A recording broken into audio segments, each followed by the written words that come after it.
As an all-around actor and entertainer, Dick York exemplified what it meant to have a multidisciplinary job in the entertainment industry. He once acted in theater and film and even did radio back in the day. But York was best known to most of his fans for his role in the 1960s sitcom Bewitched. I'm a witch.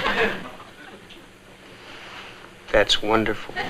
We'll talk about it tomorrow. York's time on the show as Darren Stevens made him famous. He starred alongside actress Elizabeth Montgomery, who played his wife, a witch, going through life using her powers in a non-magical world. Together, the pair became comedic gold. Despite having to leave the popular series and watch his part be taken over by another actor, York will always be remembered for his execution of the memorable TV character. York was born in Fort Wayne, Indiana in 1928, and his working-class parents often struggled to make ends meet. But even with this humble upbringing, York was rich in talent. While attending St. Mary of the Lake School, he would be encouraged to explore his singing abilities, and he joined a children's theater group called the Jack and Jill Players. There, York trained to become a child actor. The aspiring star continually found work, specifically in radio acting in the days before TV. York worked steadily in small parts in numerous radio productions until he was 15, when he landed the starring role in his own radio network series, That Brewster Boy, but he'd soon find himself on the big screen, too. Well, gentlemen, here we are again. After studying drama at DePaul University, he made several appearances on TV shows like Kraft Television Theater and Alfred Hitchcock Presents, but he hit the big time when he was cast as Darren Stevens on Bewitched. His portrayal of the often irritated husband of a witch-turned-housewife became the role for which he'd be best loved. But during his time filming episodes of the show, York was silently suffering from a condition that would become a catalyst in derailing his career.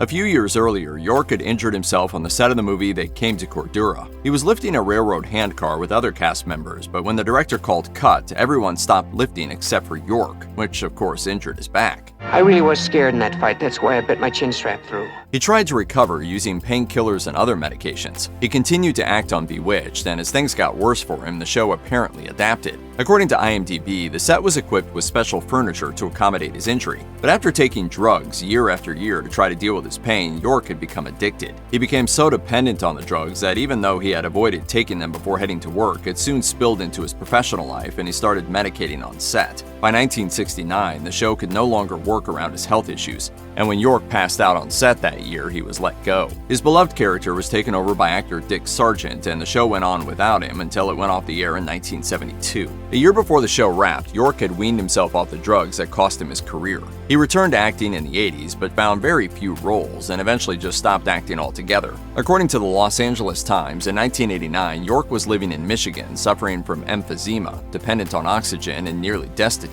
He and his wife were reportedly living off his $650 monthly pension from the Screen Actors Guild. But the actor was using his final days to help out the most vulnerable. York created a charity called Acting for Life and became dedicated to helping the homeless. I don't know. Well, maybe I'm expecting too much.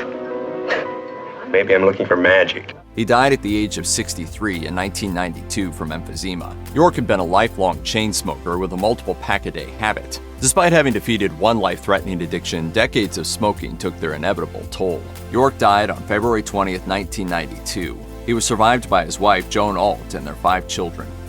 Check out one of our newest videos right here. Plus, even more grunge videos about your favorite TV stars are coming soon. Subscribe to our YouTube channel and hit the bell so you don't miss a single one.